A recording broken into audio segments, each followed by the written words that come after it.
Hello, everybody, and welcome to another episode of my video blog series. I'm your host, Nick Renard, and today we will be talking about quick wins for new SEM, or if you want to call it PPC, campaigns. Yeah, let's get started. This is a guide for if you just got started with online advertising with an AdWords account or something like that, or maybe you're looking to do it. Then we're gonna cover the kind of the first big wins that you can hit when setting up your campaigns. So let's start with the search network. The search network is probably the first thing you've heard about in terms of a pay-per-click advertisement. This is like bidding on keywords. There's four different match types that we've talked about a lot in my blogs in the past that you may already know about. True Broad Match, which is renowned for being kind of a money hemorrhager. And then we also have Broad Match Modifiers, which is similar to Broad Match, but it is a little more specific to the keywords that you are using in your campaigns. And then we also have Phrase Match and Exact Match. Uh, I recommend using all of these match types. The only one that I recommend you stay away from in the beginning is True Broad Match. True Broad Match can be very good, and there are ways. I actually have a couple blogs written about the kind of a significantly deeper dive into how and where and why and all that about the difference between True Broad Match and Broad Match modifiers. So check out our website and feel free to look that over. If you're just starting out, I recommend you stay away from Broad Match. Oftentimes what happens is it triggers too many search queries for too many things, and when you don't have a lot of experience, it's hard to micromanage that effectively. So I recommend you stick to the broad match modifiers, phrase match, and exact match because they're a little more specific to the keywords you'll be using in your campaigns. The next point here is tiered bidding. The what I mean by tiered bidding is as you go up the scale here, so you start at true broad match, which is the least granular, and then you go all the way up to exact match, which is the most specific or most granular. Uh, the way tiered bidding works is, let's say you have a keyword like dog training. You may have that as a broad match modifier so that if the word dog and the word training are in any search query, then it'll trigger for it. And then if you have dog training as a phrase match, it will only trigger for any search query that has the phrase dog training in it. And then exact match, it has to literally say exactly dog training in order for it to trigger. Now, the reason we use tiered bidding is that as you go up that scale, it gets more and more specific to the keyword that you're trying to bid on. So if you're bidding on the keyword dog training and it triggers the exact match keyword dog training, then you know that that search query is good for you because it's literally exactly the keyword that you're using. Whereas if it's a search, let's say it's a really long-tailed search term where it's like my dog is out of control and I don't know what to do about his training, that would trigger the broad match modifier dog plus training, but it may not be relevant to what you are trying to, it may not be the type of customer that you're looking for. So we may use like a $2 bid for the broad match modifier, but then bump that up to like a $3, $3.50 bid or something like that for phrase match or exact match, something more granular than the ones lower on the scale. Next here we have how to break up ad groups. Ad group breakup is so important. And the most common way that we break it up is by terminology. So I have an example here that I'll be using a couple times throughout this slideshow. Uh, if you run like a a sporting goods store, you may have equipment for different sports like soccer, or lacrosse, or football, or hockey, whatever. Uh, a lot of people might want to break that up into different sports. So you could say that all of my sports keywords are going to go in one all of my sports keywords for like soccer are going to go into a soccer campaign. All of the hockey ones are going to hockey. All the wrestling ones to wrestling, etc., etc., etc.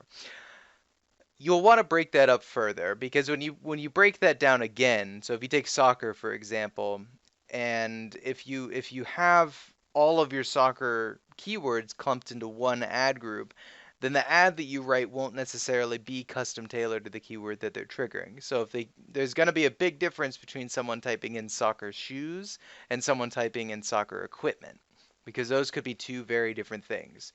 Soccer equipment could be someone looking for like trophies for their team at the end of the season, looking for like nets or goals or maybe like field like cones and equipment and stuff like that. Maybe they're a coach. You don't really know what they're looking for: shin guards, balls, etc., etc., etc. Whereas if someone types in soccer shoes, it's very specific. So the reason that we want to break that up is the next point here. It says custom tailored headlines. The reason is because if someone types in soccer shoes, then we would like the headline to our ad say something like soccer footwear, or soccer shoes, or soccer cleats, or something that's very specific to what they typed in. Whereas if someone types in soccer equipment and you have an ad that says soccer shoes, or if it even just generically says soccer equipment, that may not necessarily be as custom tailored to some of the other keywords if you just clump them all together.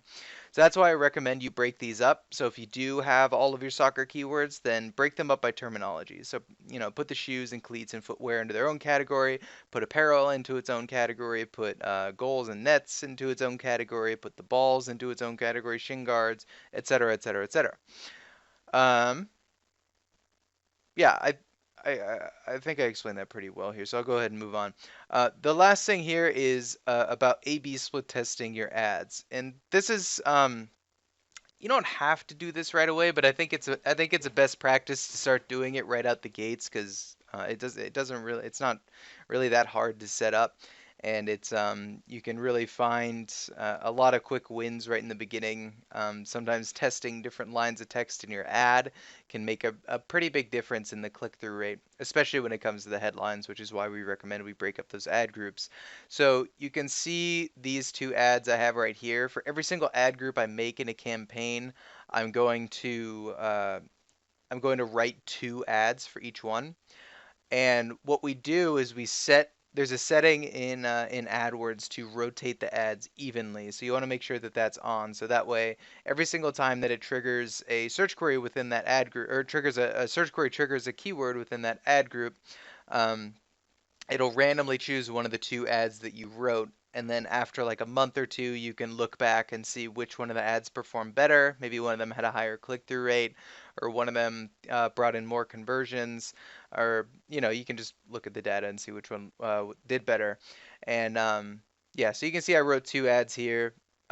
If this was like the soccer shoes ad group, for example, we have the first ad says soccer shoes and footwear, so very specific to the keyword. And then it asks a question in the beginning. It says, looking for sports equipment? Look no further, shop online. I like testing a question, asking a question in your ad. Um, Actually, I have a lot of blogs written about writing different ads as well. Testing a question is a really good first step to do.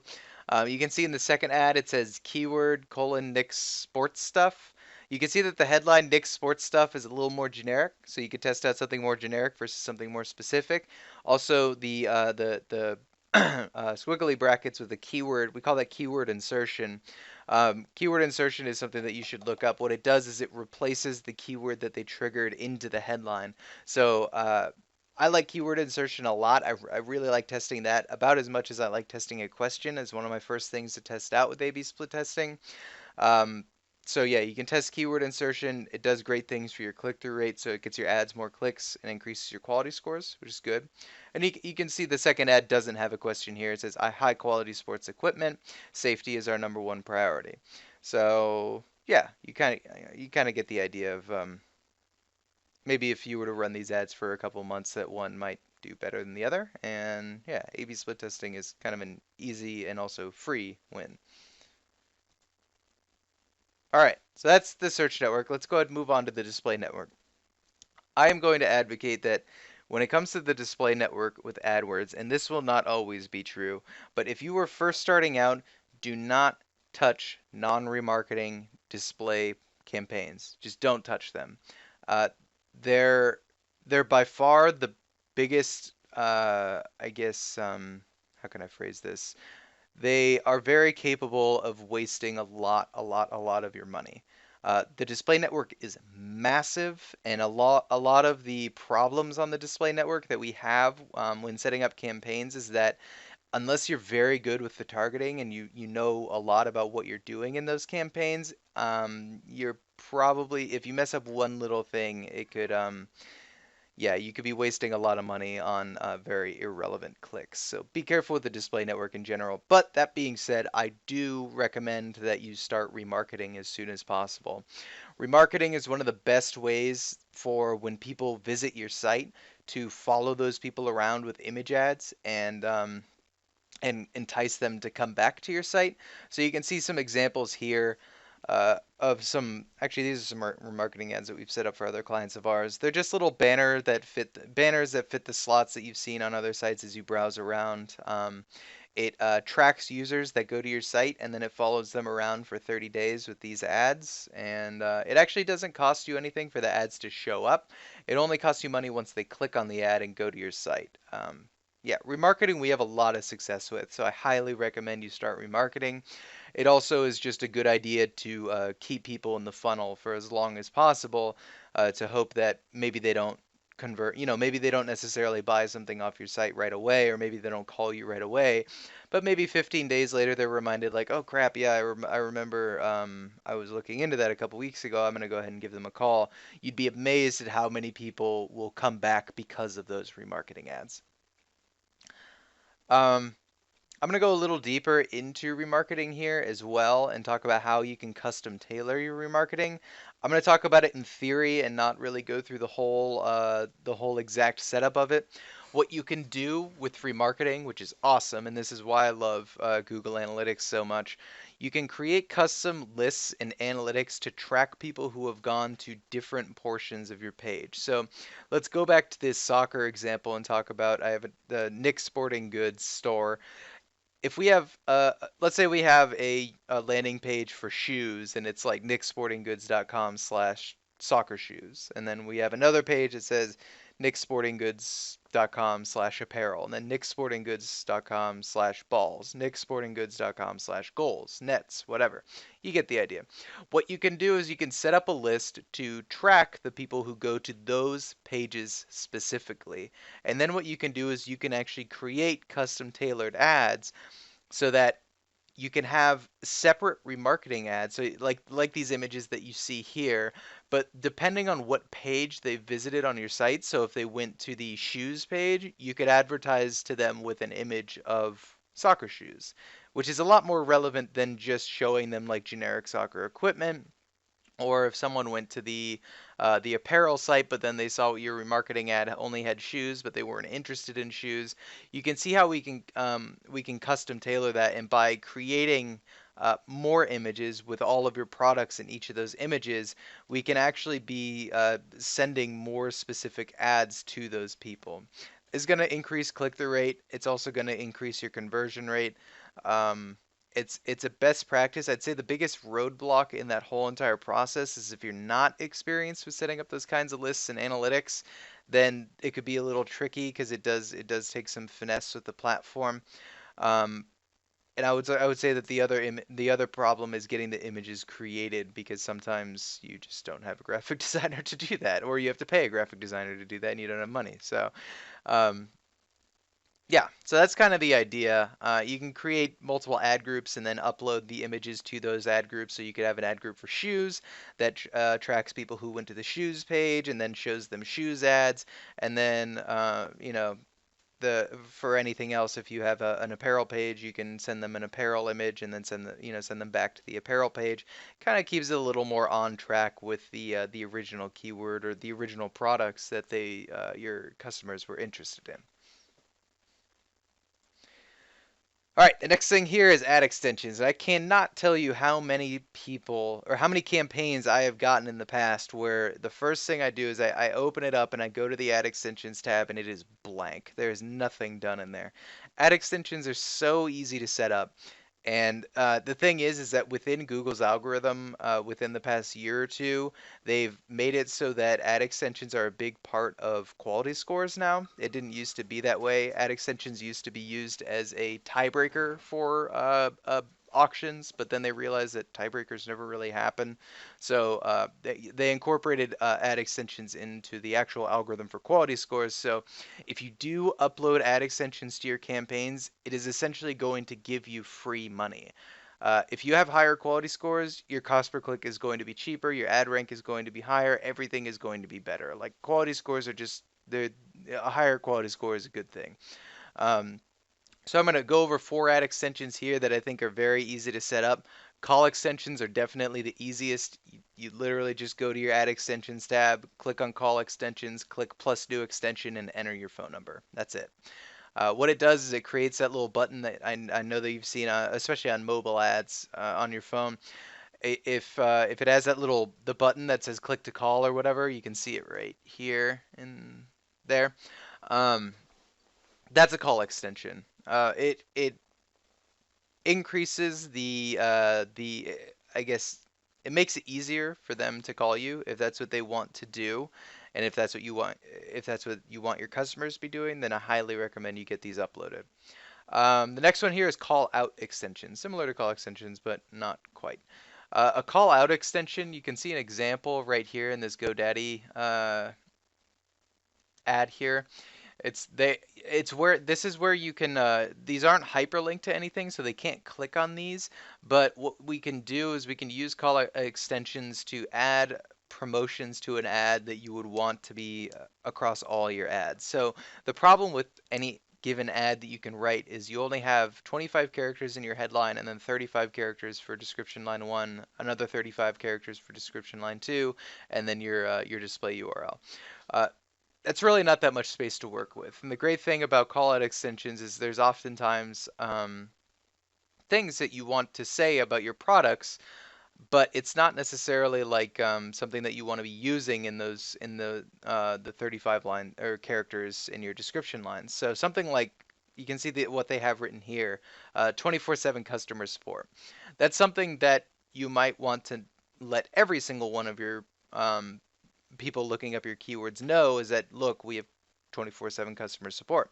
But if we're to put that in the actual lines of our ads, then we're taking up that space having to write 24/7 customer support in literally every single one of our ads. The great thing about callout extensions is it gives you a couple extra lines of text to write those kinds of things like free shipping on orders greater than $50 or open 24/7, or you can see they have a couple here, big savings over others. That's a weird one.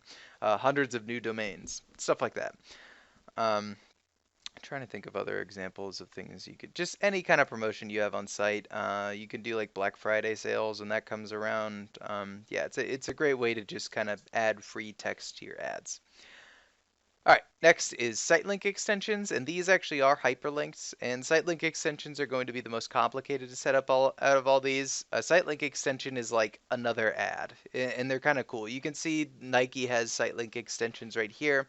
Above, they have their normal ad, which is the stuff that's not highlighted, and then the site link extensions are used to send them deeper into the site. So you can see they have like a women's site link extension. This is very common for apparel sites to have like men's, women's, support. So if you have different sections like that on your site, then you can create site link extensions to lead them to those places. I actually don't like using site link extensions as much. I used to use it to send them people all over the site, but what I realized is that for the most part, every website has like 1 or 2 pages that are probably the best pages to be sending people to. And especially if after you've A/B split tested for a while and you know which of those pages are the best ones, then you'll still want to incorporate site link extensions, but instead of sending people all over your site, you should just use these lines of text to write more about your products and services and send them all to that one page that you know converts well for you. Um, this may sound like it's tricky or shady or something like that, but I promise you, you do not get penalized or they don't lower your quality score. It's not Google does not frown upon sending all of your site link extensions to the same page. So it's definitely a best practice if you know what landing page is best for you. All right, and then last here is structured snippet extensions. These are actually almost exactly the same as call out extensions, but it's kind of a little more focused on like product type. So they have like styles. You can see here with the Ray-Ban sunglasses. So they have like different styles that you can upload. They're very similar to the call out extensions, but rather than being very generic things about your company in general, like 24/7, it's more specific to the product or service that you're trying to sell. So like the style of sunglasses is one, aviators, wayfarers, etc. Um, yeah, these are very easy to upload. Again, all four of these types of extensions increase your quality scores, so you should definitely get them uploaded as soon as you start your campaigns. All right, and then lastly, here I have some other suggestions. There is a setting called Enhanced CPC. Whenever you create a brand new AdWords account, this will always be enabled. What this does, it literally allows Google to take your bid. So if you're bidding $1 on a keyword, it allows them to increase that bid by up to 30% in order to get a click. So if at a $1 bid, your ad was going to show in like, maybe it was going to lose the auction, but then at $1.30 it was going to win the auction. It allows Google to increase your bid by up to 30% in order to have your ad show. Now, I do not like giving Google any control whatsoever over my bids because this is really just propaganda for Google. I'm not a big fan of it. I recommend disabling this because if you're going to be manually adjusting the bids in your campaigns and you want to be lowering and raising bids based on performance, which is what I would recommend, then I don't think that just letting Google increase the bids on your keywords to attain clicks is a best practice. So I recommend turning this off. Geographic targeting. This is a big one. I've had a couple campaigns in the past where someone handed it to me, and I looked at their geographic targeting and realized that they were advertising their ads everywhere in the world when they were like a local company. So check your geographic targeting. Make sure you're not advertising everywhere in the world. Make sure that if you are a local store or something like that, that you are only advertising in your state or your city or the area of customers that is going to be relevant to you. Yeah, that's pretty straightforward. Ad scheduling. Ad scheduling allows you to make your ads show during certain times of the day or certain days of the week. So this can be really relevant for, let's say you're trying to drive phone calls with your campaigns, but your company is only open 9 to 5, Monday through Friday. You probably want to set up ad scheduling to turn off the other hours.